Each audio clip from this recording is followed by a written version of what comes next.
We're totally booked. Rock and roll! Well, I think I'll leave you to your reading. Little Hand says it's time to rock and roll. Rock and roller! We are totally booked.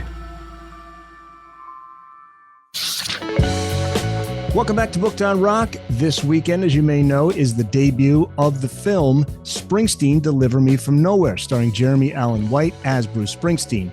The film is based on a book written by Warren Zanes called Deliver Me From Nowhere, The Making of Bruce Springsteen's Nebraska. A phenomenal book. Warren was on the podcast back in 2023 when the book came out, so I thought I'd replay the episode for you as you get ready to check out the film this weekend.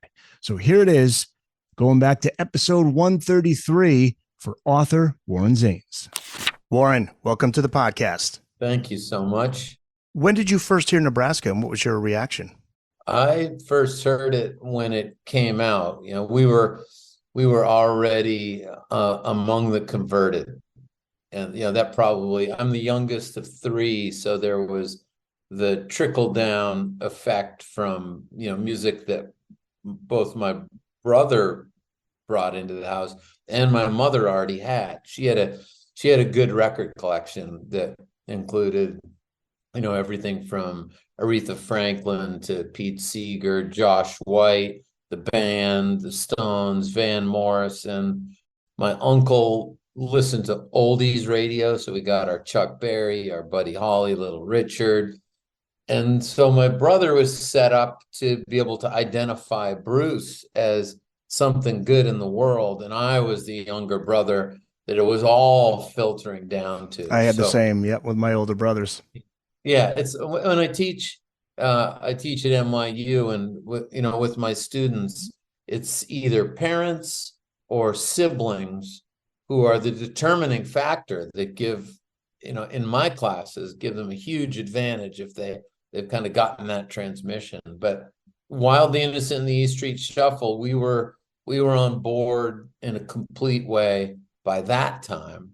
And then, as I mentioned in the book, when my brother was at Concord High School in New Hampshire, he covered his school books with the Time and Newsweek covers when Bruce was had his big media week as a young man. So by the time Nebraska comes, we're just waiting with open arms. So not surprised at what you heard then? I don't really believe anybody who says they weren't surprised. So yes, we were surprised, but we were committed, and I think this describes the majority of, you know, Bruce fans. We were committed enough to this guy to go, we'll follow you. We don't know where you're taking us, but we will follow you. Bruce told you that without Nebraska, there's no Born in the USA. What did he mean by that? Well, the two albums come into the world at the same time. And then it's just a matter of kind of differentiating between them. But he had 2/3 of Born in the USA in the can before Nebraska was officially released. So it's not that, you know, when we go into a record store, we see everything kind of sequential terms. You know, there's the 4th record, there's the 5th record, but behind the scenes, it's much sloppier for many artists. But the incredible thing to me is that he had the strength of Born in the USA right there, but he had some personal need to follow Nebraska through, and he did it despite what it would mean for his career trajectory, because he was on this upward movement. And Nebraska, you know, both in terms of the marketplace and just spiritually, it went way downward. And credit should go to John Landau, Bruce's manager and producer, right? Because he supported Bruce. I don't know if you know that book, Mansion on the Hill. To me, it's like the worst part of the art commerce dichotomy. You know, the label guys, the managers, they're kind of the bad guys. They're only in it for the money. They're ruining the art. And it's just sometimes that dichotomy holds true, but often it's way too simplistic. And in the case of John Landau, look, he stood by an artist who was making one of the strangest career moves in the history of popular music. we've had muddy, unfinished, very dark records, but not from artists who just had their first #1 album. It's just not what anyone would expect, from the fans to the label to the management. And John Landau was right there supporting his artist. And when he heard the songs, he was a little concerned for Bruce, right? Yeah, when he first heard the songs, his response was, what he told me was that he was, quote, concerned on a friendship level. So he was hearing something happening with the songwriter, but he was seeing some kind of trouble with the man. And then after Nebraska was released and Bruce took that trip west that he talks about in his memoir, it was Landau who said, "You need professional help." So he's like, I talk about John Landau's timing in the book. Like, he knew when it was time to be a friend. He knew when it was time to be a manager. And that takes a kind of sophistication that I know I couldn't do it. If I were a manager, being completely honest, I'd say we definitely are not doing Nebraska. It's just, again, it's such a left turn. It can't be overstated. God, the way it worked, and I'll tell you, when I first looked at it, I had a suspicion. And my suspicion was this: it's all strategy. It's all strategy, because Nebraska gets all the critics on board. It's a kind of declaration of this deep authenticity. And then Born in the USA comes, and it's just like, let's go deep into, the world of hits and the commercial bid. And that's not the case. But it worked out so perfectly, it was hard not to project strategy in hindsight. But it wasn't strategy. It was like one man following a kind of deep need. There was someplace he had to go that was more important than career considerations. And in the end, it happened to benefit that career. There is an absence of melody on Nebraska, which was intentional on Bruce's part. This leads us to a band called Suicide. Who is Suicide, and what influence do they have on this album? So Suicide, they get a good amount of space in the book because you can't understand Nebraska without them. So Bruce, they're a duo, drum machine, electronic. It was really like the father of electronic music. But for listeners, the song I recommend people go to is Frankie Teardrop, which is a very long song, around 10 minutes.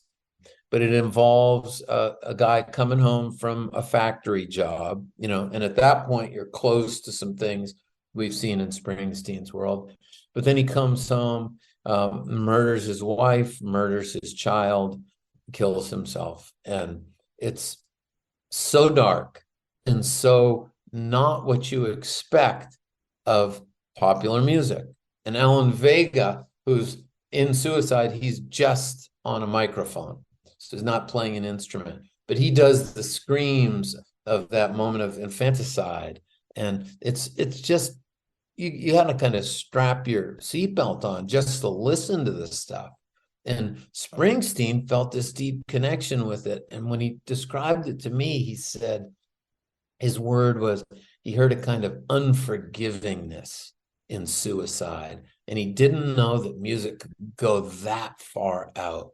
And so it gave him a kind of license. And on the song State Trooper, you hear Springsteen do these screams that are almost like him signing Alan Vega's name to that song. So their presence is keenly felt, but they were the ones who kind of gave him permission to go that low. And they didn't have an influence on just that song, right? It's the whole album. I think, like, musically, you hear it the most in State Trooper, but I think it's spread across Nebraska in the sense of these things can happen in popular music. These things can, in a way, I would translate it to mean the whole of life. Its absolute worst can be there, represented in the stories we tell through song. And, the bulk of what you hear on, think back to 1982, look at the top 100. You're going to see songs of romance, songs of longing, songs of loss. That's always in American popular music taking up the greatest amount of the kind of geography of it all. But life itself has these tragedies, it has this desperation, and Springsteen, because of suicide, says, I can bring that into the music. The complex characters too. Like, bad person can do good things. A good person can do bad things. It's not all black and white. The absence of redemption. There are a lot of people in Springsteen songs prior to Nebraska who are in really hard places, but there's some like sliver of hope. I think, he talks about, he mentioned to me like stolen car off the river. That could have been on Nebraska. You can see him like stepping toward these songs that don't resolve with that trace of hope. They go into a hopeless place, which is where we sometimes go in our lives. So why can't the music go with us? That's what I think connects the fans so much to his music. It just feels like there's a little bit of you in his songs, in the characters that make up his songs. There's just something so deep. What was it that drew you to him when you first heard his music? It was the full package. I think because, again, talking about my mother's record collection and the things that were coming into the house through my brother, Van Morrison was there, Astral Weeks, Moon Dance, and then we went back to them, and we knew that he'd done Here Comes the Night, Gloria. Like, okay, Van Morrison is a singer-songwriter from rock and roll. And I think if you're listening to that kind of artist at that level, you're ready for Bruce Springsteen. And, we were too young to kind of see Dylan go electric. He was electric by the time we came out of the womb. And so Dylan prepared us for that. But Springsteen felt like somehow he belonged to us and not to our mother or our uncle. Right. Yes. And that matters. Bruce, he gives you a great description of what it was like recording the songs. This is chapter 11. He uses a TEAC 144 4-track recorder. Is that how you, or do you? That's a TEAC. It looks kind of like what I'm recording my podcast. I was like a little mini mixer. I went and bought one on eBay. I found a broken one, and when I do book events, I bring it with me just because it's good to make contact with the material history and to see this thing. It was ahead of its time at that point, right? Ahead of its time, and now it looks like just this artifact of deep funkiness, and it's cool for people to see it. When we did the CBS Sunday Morning piece, I brought it out there, and it was beautiful. Bruce kind of put his hands on it, put both his hands, just like feel things, like yeah. But it's recording on a cassette that you could buy, at the time you could go buy them at CVS, and little kids would use them to tape their voices and play it back. The difference with the TEAC 144 was that it's 4-track recording, and so that was the revolution. It had been there for a couple years, been out on the market for a couple of years, but to put it really simply, it was the first consumer multi-track machine. Now, multi-track recording is a mundane thing. It's on everybody's laptop, if you choose to do it. But then it was like, whoa, multi-track recording. And pretty soon you see that shift where people are starting to take it home. And in that respect, Springsteen's move was very prophetic of what was coming. But he took it home, and it was still cassette recording. Yeah. Well, also it's where he recorded it too.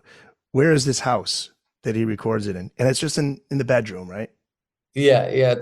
I mean, I'll tell you, if I may be getting ahead of things, but when I finished the book, I sent it to John Landau first, and John got back, and it was, we had a call that was really rich, deep, memorable for me. And at the end he said, so I want to send it on to Bruce, but I'm not going to tell him anything. I'm not going to tell him how I feel. Let's get a cold read off of Bruce. And he sends it, and then a couple of days later I got an email from Bruce, and at the end of it he said, how can I help you? And I wrote back, I can't find this house. I'm not a great, there are Bruce fans who are better at this kind of research than I am, but you can find a lot of Bruce's homes. Couldn't find this one. And a few days later, Bruce, I get an undisclosed number on my phone, and it's Bruce calling from the bedroom where he recorded Nebraska. And, he says, hey, Warren, I'm in the room where 40 years ago I made Nebraska, and I haven't been here since. And the guy who rented it to me still rents it. And he said, I can bring you out. And so Bruce gave me this last stop in my pilgrimage. And I'll tell you, to be working on a book over a period of years and then walk with the artist into the bedroom where the record was made is as moving an experience as I've had. And I think, just like I said, that TAC 144, I wanted to buy one on eBay just to have the material history in front of me. Bruce did a few things along the way, like bringing me to that room, that really helped me as a writer. Like when you're standing in the room and there's some history breathing in those walls, and it relates to a project you've been working on for a couple of years, it just matters. It does something. And I think he knows that, and so he made as much physical contact possible for me, with the guitar that he used, with the portrait of his aunt who, died when she was 6. Like, he put these things in front of me, and it's hard to say exactly what that means to a writing project, but I know it means something, So he knew it too. He knew it too. Yeah, he's like really being a producer at that point. He's getting the most out of you. Yeah, that's a good way of putting it. Because then, when we got into the room, there were a few minutes of, like, he probably saw my feet slightly off the ground. And after a few minutes of quiet, he just handed me his cell phone and said, take my picture. And that picture's in the book. And then he just started going, okay, my bed was here. It was turned this way. And then I had a wooden table over there. And then he just created a picture. The room was a lot the same, but he wanted to give me exactly how it was set up. And just like a writer can't ask for more. The shag rug was still there, wasn't it? Yeah. I wanted people to turn their backs so I could cut a piece of that orange shag rug. Yeah. Give it to my sons. Yes. Oh, man. Is it a small house?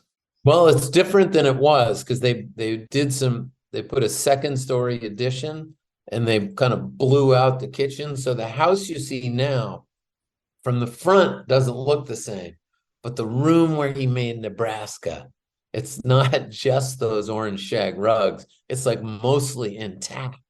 So it's this corner, as you're looking at the house, it's the rear left corner looking out on the reservoir.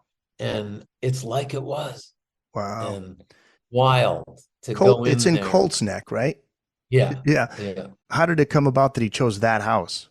It's some of his road crew were living in another place rented by the fellow who owns this. So he's a realtor. He's, a man who wears a few different hats, but this was rented for Bruce when he got kind of not evicted, but I imagine they were selling the house he had been renting.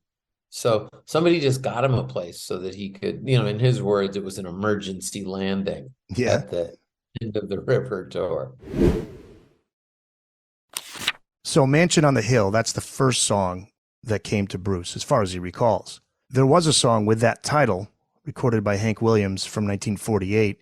Fred Rose, credited as co-writer. Rose's theme is of a woman leaving the one she truly loves to marry a man with money. Far from Bruce's version. His version is absent of judgment.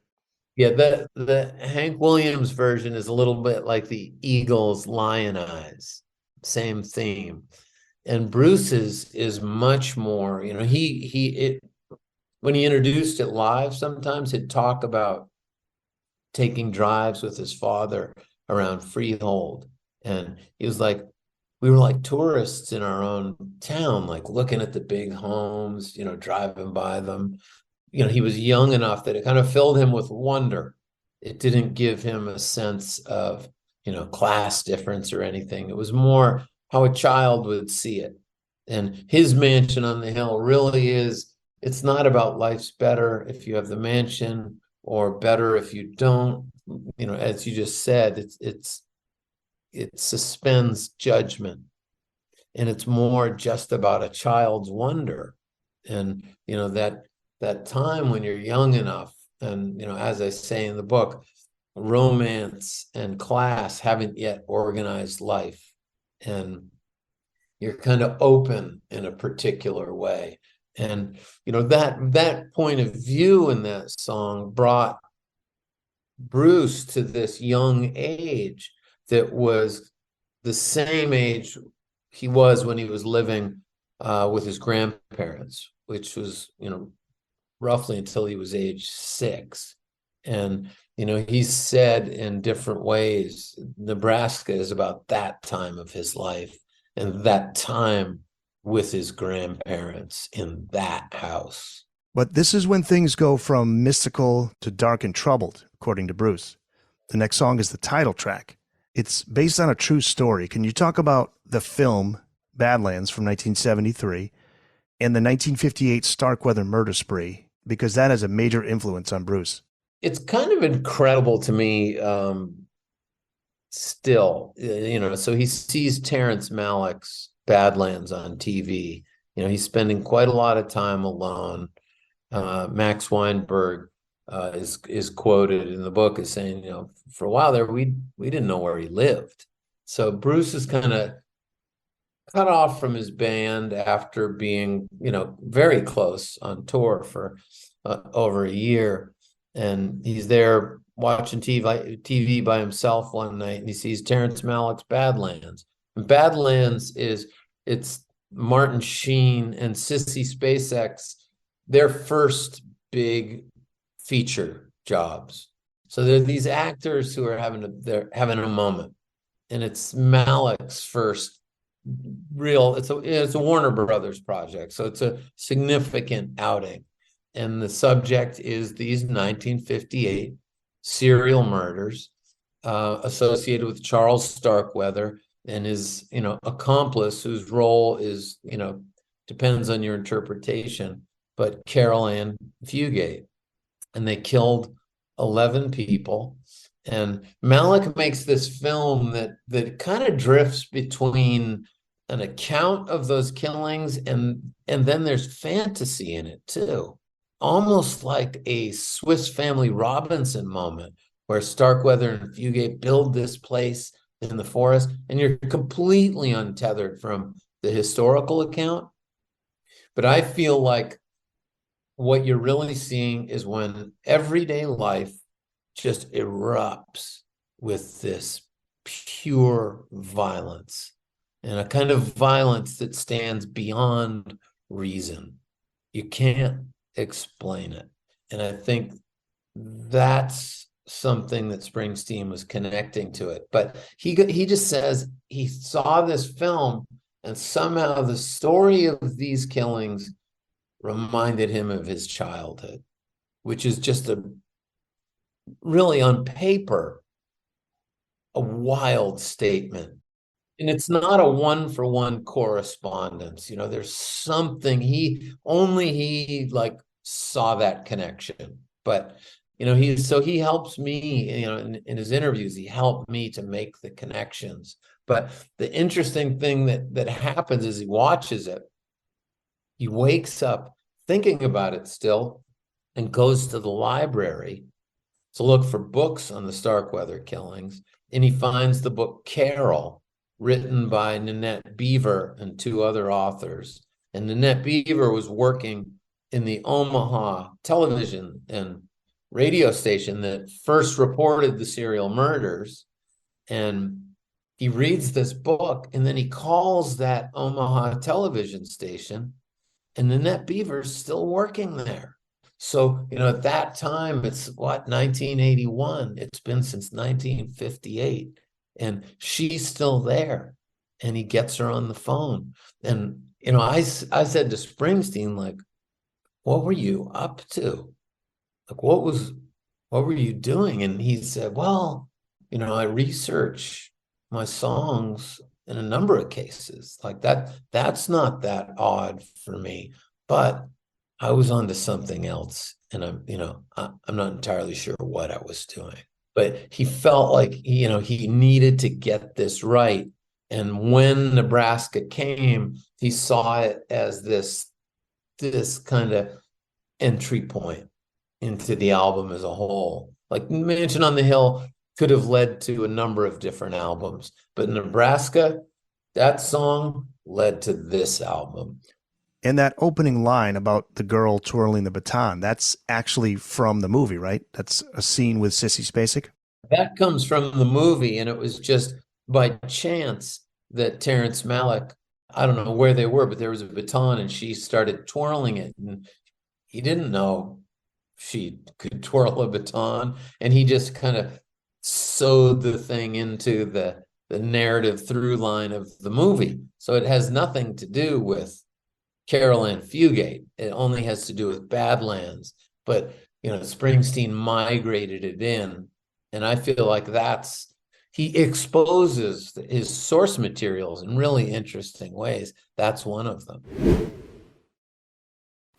Warren Zanes is here to talk about his brand new book, Deliver Me From Nowhere, The Making of Bruce Springsteen's Nebraska, which is out now. One thing I noticed about the book is it's not a track-by-track analysis. I don't do a kind of song by song. I maybe that's the songwriter part of me that I feel like you got to not go too far into the listener's business. And so I don't do a song by song. So I feel like you can read my book and there's still all the mystery you want left intact with Nebraska. But I think sometimes if his childhood, when he was living in his grandparents' home, was kind of the personal source material that he was drawing on, you can't find easy one-to-one correspondences in the stories. But I feel it's that part of his childhood is the engine that fuels these stories. But the characters in those stories don't derive directly from his childhood. These are stories he's telling.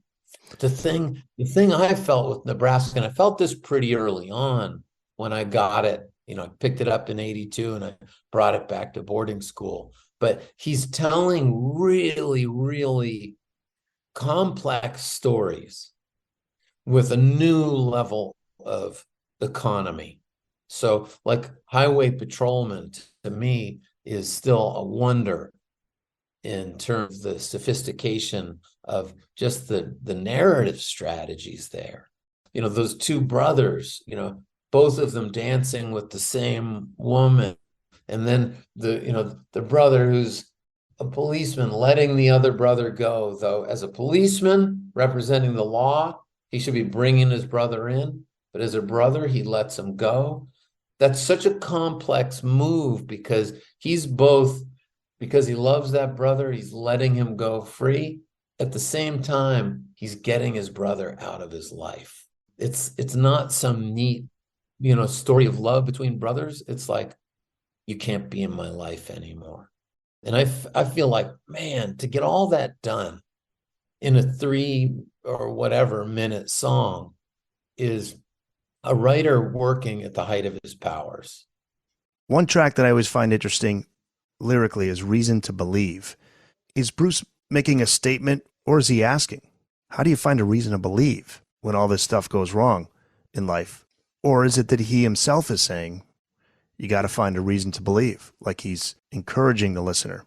I mean, you said to me, I don't see how anybody finds anything hopeful in that song. He said, I guess it's just the density of that title takes people down that road, but I see no reason for it. But he's seen this effect take place in his career at many times where people, they see the title, whether it's, Born in the USA or Hungry Heart, like they see the titles, they feel the song, and they misinterpret it.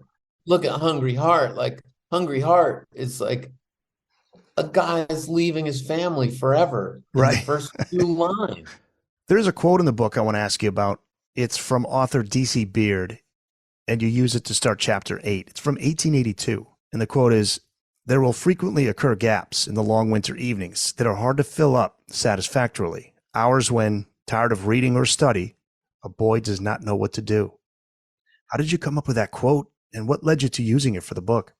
That might be my favorite epigraph in the whole book, because that's from the American Boy's Handy book. And Beard played some role in the origin story of the Boy Scouts.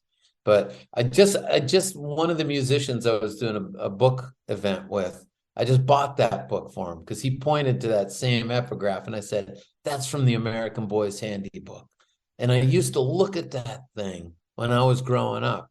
I have my brother's old copy, and I still do. But it was all about different things that you could do, like you could make your own boat, learn how to build a fire without matches, learn how to make a trap for rabbits. It's all this stuff.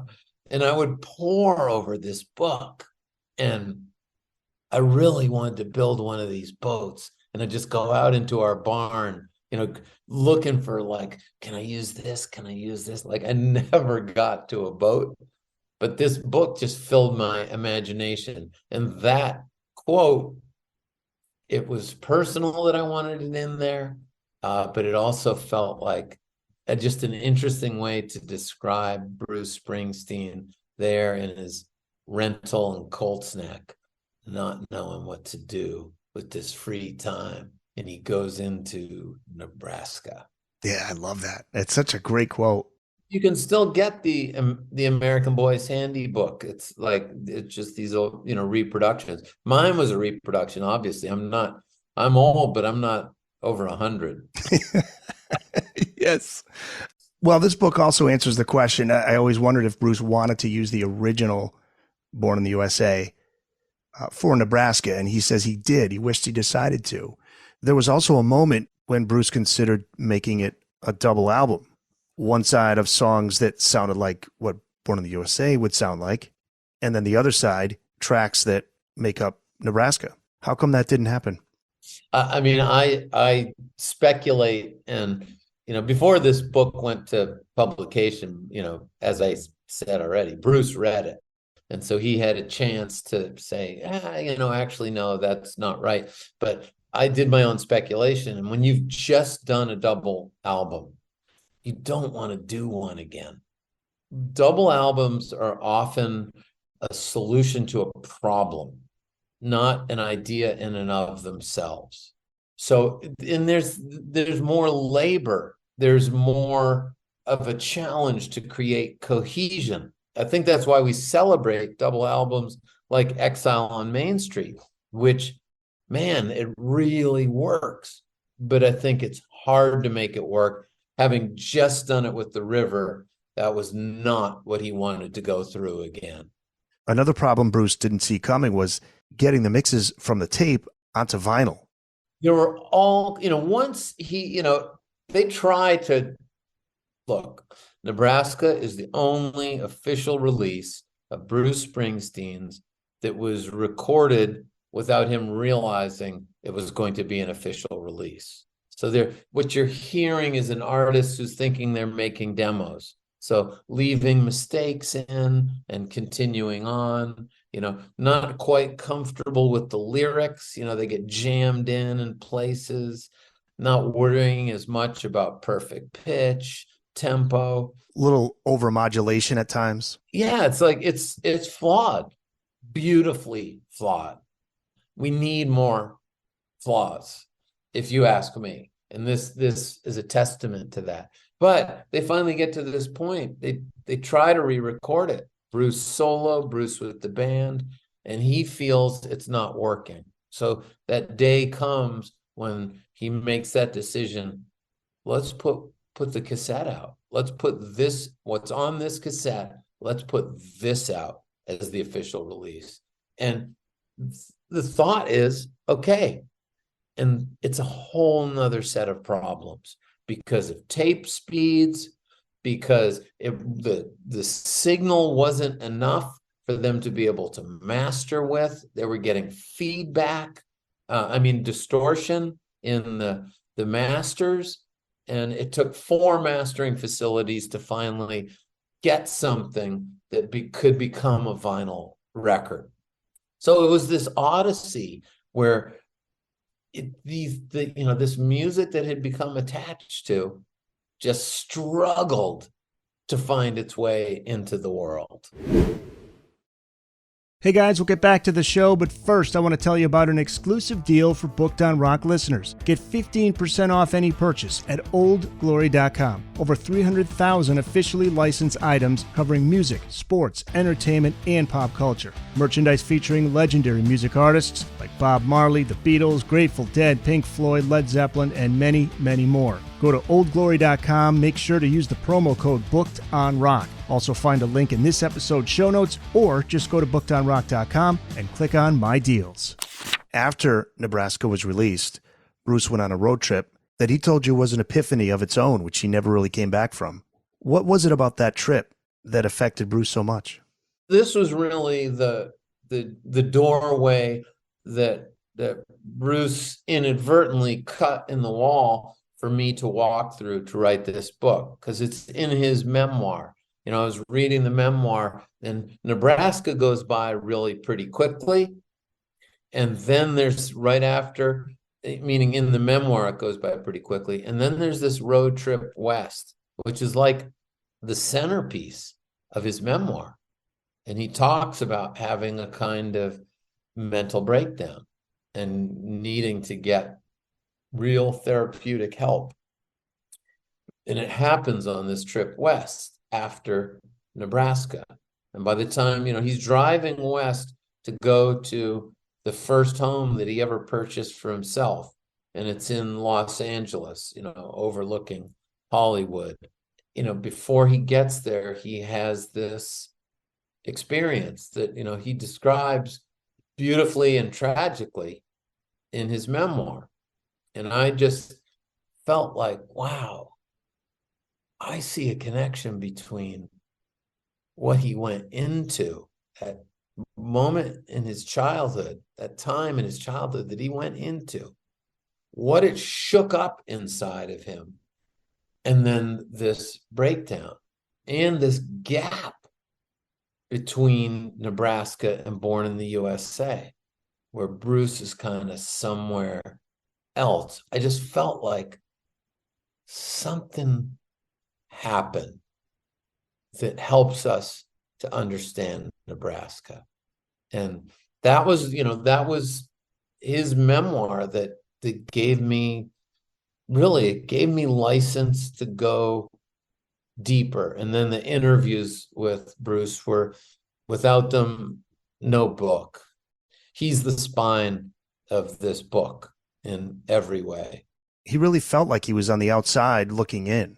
Yeah, he's feeling radical detachment, just radical detachment and disconnection from people who are living these simple lives, raising families, having jobs. And he's recognizing that he can only observe that. I think he says that I was an observer. And, there's a crisis there. Like, this is a guy who comes from a family and wants to have one. And he's going to have to, it's very hard to, I've never experienced it, but I've been around people who, because of their success as songwriters, recording artists, and performers, their lives have changed dramatically, and often it's from, rock and roll. A lot of people from lower on the class ladder who become famous for their contributions to this story. And their lives start to look nothing like what they come from. And I think that dislocation is really hard to do. I say that as an observer. And I think he was coming up against some of that. And I think he was also coming up against some kind of unprocessed childhood trauma. And it slammed into him. But I feel like making peace with the idea of success comes after Nebraska, after the road trip. And that's where the Elvis section in the book, to me, is really important. Ronnie Van Zant said it's not me that changed, it's the people around me that changed. They thought I changed. Yeah. You changed, Yeah, it becomes very hard to you'll see people. I remember talking to Tom Petty about like a party after a show that the Heartbreakers had, and he felt like the other guys in the band didn't want him to be at this party, and he was talking about how much it hurt. And he's like, if I went to this party that everybody was going to, there would only be one Tom Petty, and they would just be Heartbreakers the second I came into the room. So being Tom Petty and the Heartbreakers kind of put a wedge between this guy and his childhood friends. But it was the only way it was going to go down. So people have lots of experiences like that if they experience that type of success. It's hard to know if what somebody's telling you is how they really feel, or are they telling you because they feel you want to hear that, Right. And you got to navigate that stuff constantly. Like Dylan has been a little, you hear it in his songs, a little more impatient with that, like, why can't you just be yourself around me? But I like the Ronnie Van Zant quote. There's an amazing moment in the book when you brought up Homer's Odyssey to Bruce, and this really got his attention. I love the Odyssey. I think Homer's Odyssey is maybe still the best self-help book available, because Odysseus goes through every kind of trial. And what he's doing, it's the end of the Trojan War, and he's trying to get home. And he goes through various temptations, various like physical challenges, all of the vices, gluttony, all the things that could keep a man from being the man he wants to be. Odysseus faces them all, and it takes him a long time to get back home. Not to belabor this, but the story really starts when Odysseus uses his cunning to get out of the cave of the Cyclops, Polyphemus.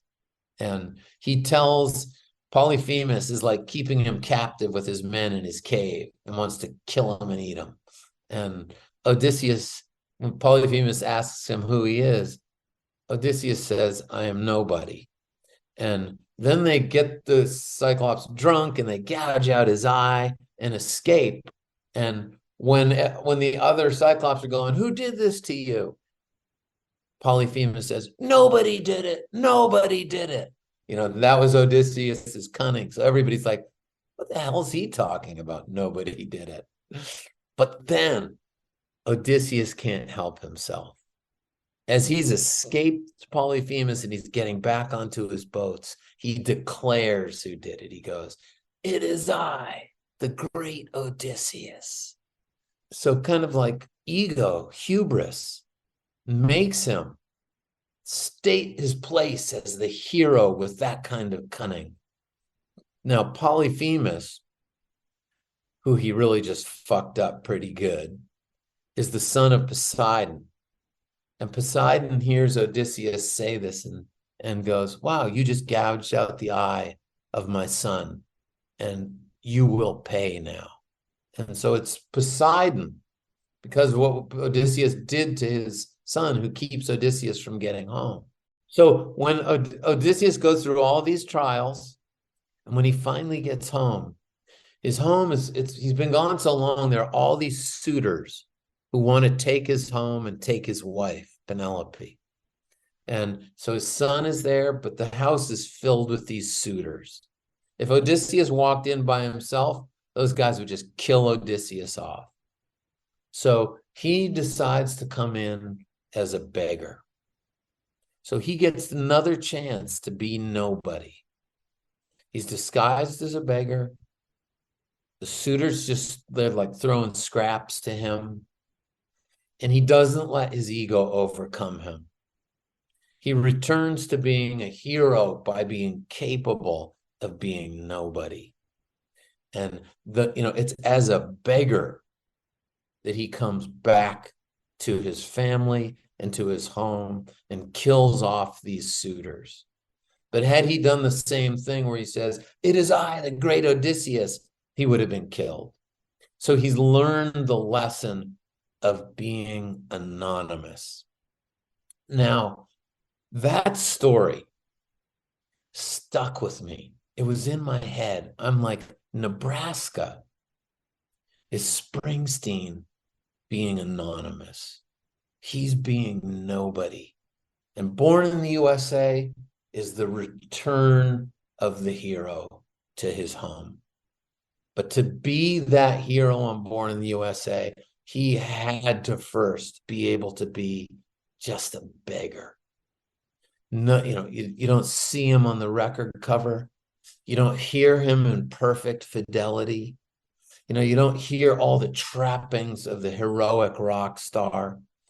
I was like, this maps onto Springsteen's story right then.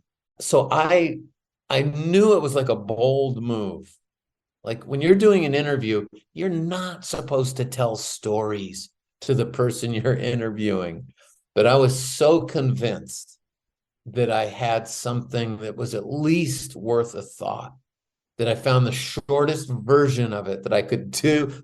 Your version was just longer, but I gave it to Springsteen. In that moment, when I'm telling him and I look up and he says, "Go on," he's with me. And, for me, in what I do, it's one of the greatest moments in my career as a writer. When he said to me, "Go on," it was such a validation that this story did map on.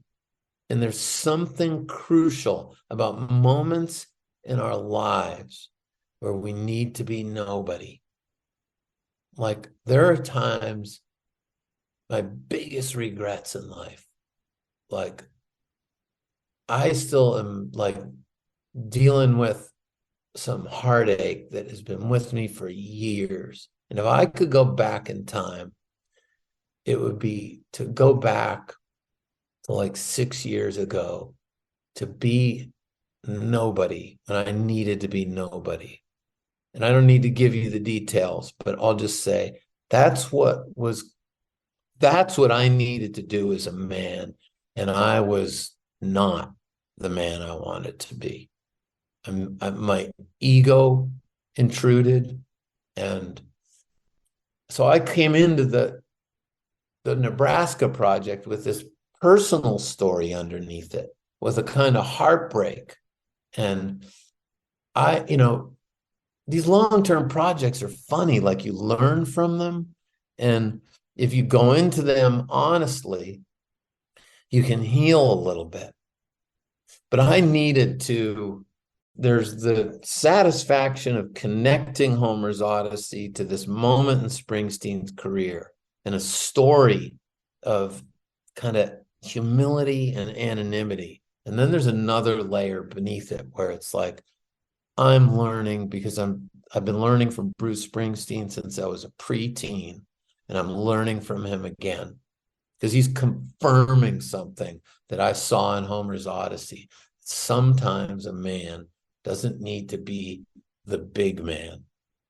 Sometimes a man needs to be the quietest person in the room to let other people work their stuff out, and so that if I were to pick my moment where the book is crackling more than any other moment, that's the one for me as a writer. I've been really lucky in my life in getting to work with people who I've learned a tremendous amount from, and that's Tom Petty, that's Jerry Wexler, that's I've been helping Garth Brooks with a series of books. I've learned a ton from him. Bruce, the way he showed up for this project, the level of vulnerability and humility and curiosity and generosity, it's wild, so again, no Bruce, no book. Hey guys, thanks so much for checking out the Booked on Rock podcast. If you've just found the podcast, welcome. If you've been listening, thank you so much for your support. And make sure you tell a friend, a family member, share on social media, and let people know about Booked on Rock. And if you do like the podcast, make sure you subscribe, give a 5-star review wherever you listen to the Booked on Rock podcast. We're on Amazon, Apple, iHeart, Spotify, Spreaker, TuneIn, and on YouTube Music. You can check out the full episodes on video, along with video highlights from episodes on the Booked on Rock YouTube channel. Find it at Booked on Rock. Thanks again for listening. Now back to the show. Deliver Me From Nowhere, the making of Bruce Springsteen's Nebraska. It is out now through Crown Publishing, available wherever books are sold. Where can people find you online, Warren? I got a website. My older son just redid my website for me. He did it in like a night, and my contact's on there. And I love to hear from people who've read the book. That's one of the treats. Warren Zanes, this was great. Thank you so much.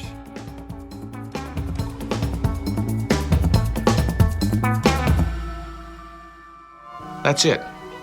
It's in the books.